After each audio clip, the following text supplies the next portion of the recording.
me your hearts, please, and give me your imagination. Sahaba, your fathers, they describe Muhammad sallallahu alayhi wa sallam. They said he had a round face sallallahu alayhi wa sallam, like the moon. He had a large forehead.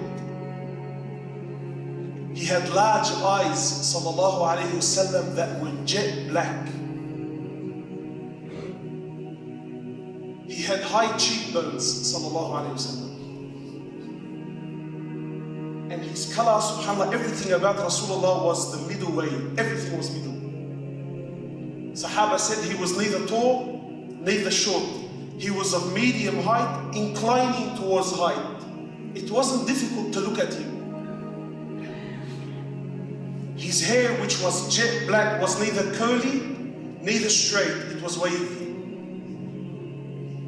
And he grew his hair, sallallahu alayhi wa sallam, between his ears and his shoulders. And sometimes for the ibadat, Hajj and Umrah, he would shave it bald complete.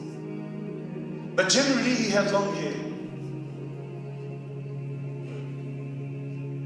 He had long eyelashes. He had arched eyebrows with a gap in the middle. He had bright white teeth. Sahaba described it like hailstones. He had a slight gap between every tooth, sallallahu alayhi wa sallam. He had a big beard, contrary to what many people think. No, he had a big beard in the authentic narrations. Sahaba said, in fact, it was that big, we could see him when he would read salah, when he would stand for salah, we could see his beard hitting his chest as he would recite Quran. He had a black beard with some grey hairs in it. They said he had a strong, silvery complexion, silvery neck. Sahaba said he had broad shoulders, sallallahu alayhi wa sallam. Very physically strong. Sahaba said he had some light hair on his chest. Sahaba would describe he had a flat stomach, not like me, a flat stomach.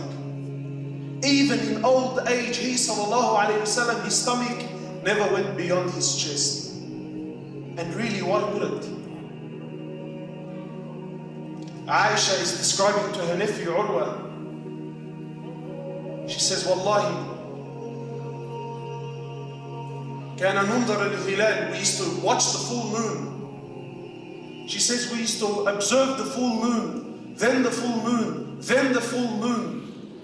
2 complete months would pass us by, and not a single flame, no cooking, no boiling of any sort. She says not a single flame would be lit in any of the 9 houses of Rasulullah sallallahu alayhi wa sallam for 2 months straight.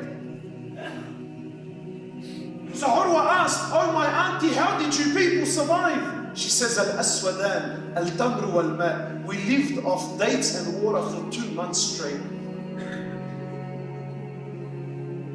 So no wonder he didn't have a big stomach. His wife described that he had some hair, what we call the snail trail. You know, he had some hair coming down his stomach. If he spoke, you heard him. He never spoke too much, he never spoke too little. If he spoke to you, you understood completely. He never stared, he would glance. Sahaba described he was always smiling, sallallahu alayhi wa sallam. Contrary to what Muslims do today, we're always frowning for some reason. No, he smiled. If he shook your hand, he wouldn't remove his hand until you removed it first. If you called him sallallahu alayhi wa sallam, he would never turn his head. He would turn his whole body and address you with his shoulders.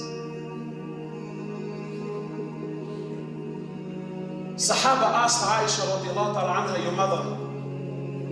They said, O mother of the believers, tell us, what was the character of Rasulullah sallallahu alayhi wa sallam? So she said in return, تقرؤون القرآن, do you people read Quran? They said yes. She said he is a walking manifestation of the Quran. Sahaba described him in his akhlaq, in his haya. He had this bashfulness. They described his haya, and listen to the words. They described his haya, his bashfulness, like a virgin woman behind her veil. Today, if you have haya, especially amongst the Arab, and I know, حرام مسكين هذا مدري شو باخ. ما بيحكي مصلوط، ما بيحكي مدري أنا وجنبي.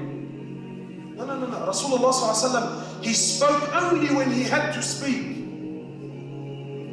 And he had this haya, he had this shyness, this bashfulness. Today we think if you're proud and arrogant that this man is strong. La wallah. And don't get mixed up either. Don't think that because he had haya and bashfulness that the man was weak in any way, shape or form. A'udhu billah. Because the Sahaba, they described Rasulullah sallallahu alayhi wa sallam, and these are the men who gave their life. Sahaba are describing Rasulullah and they said, Wallahi, when we were on the battlefield and the fighting got so intense that we couldn't fight anymore. Khalas, we couldn't lift our swords. The fighting was too much. Sahaba got too tired. They said, Wallahi, we would put our armor down, run behind the back of Rasulullah sallallahu alayhi wa sallam, just to take a breath of air, just to take a moment of relaxation, while he sallallahu alayhi wa sallam continued fighting.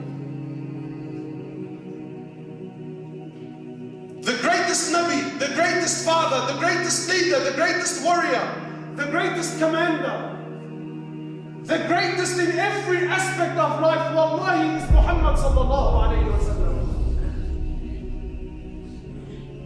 Your prophet. Big bellies? We don't need them kind of people.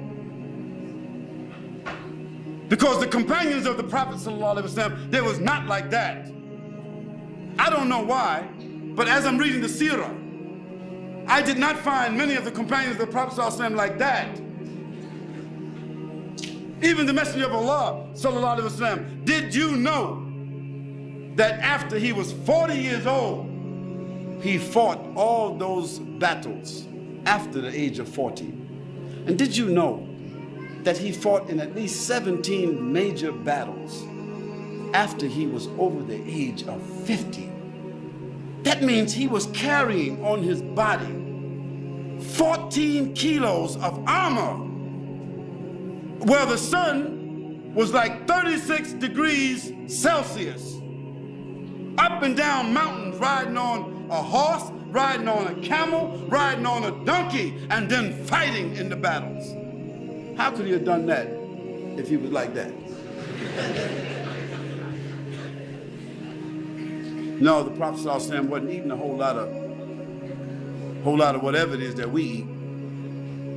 The companions of the Prophet ﷺ, they was lean, tough, hard men. And most of them who were fighting, they already was over 40, 45, and 50 years old. I ask you this, what can the 45, 50-year-old men in this room do? If I told you to run back home and come back here, you couldn't do it. In Mecca, we were standing in Mecca one day.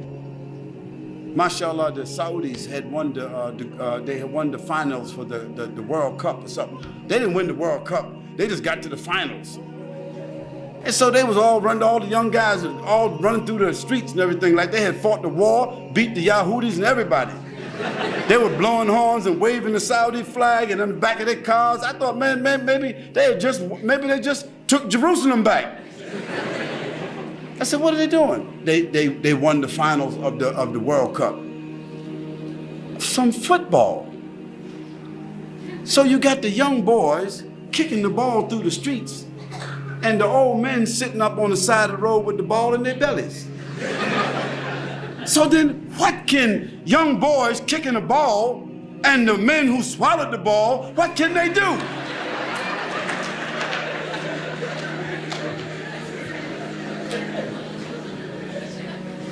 Now, it's not really a joke. It is sad, it is tragic that we don't have young men who have the spirit of jihad or vigilance or defense or consciousness or discipline because they're playing games. And we don't have old men to govern those and guide those. We don't have the old men to govern and guide and to be the examples for those people. You get the separation there. And so what I meant by that, I'm giving an analogy, really, that we have two separate groups that itself we need to change.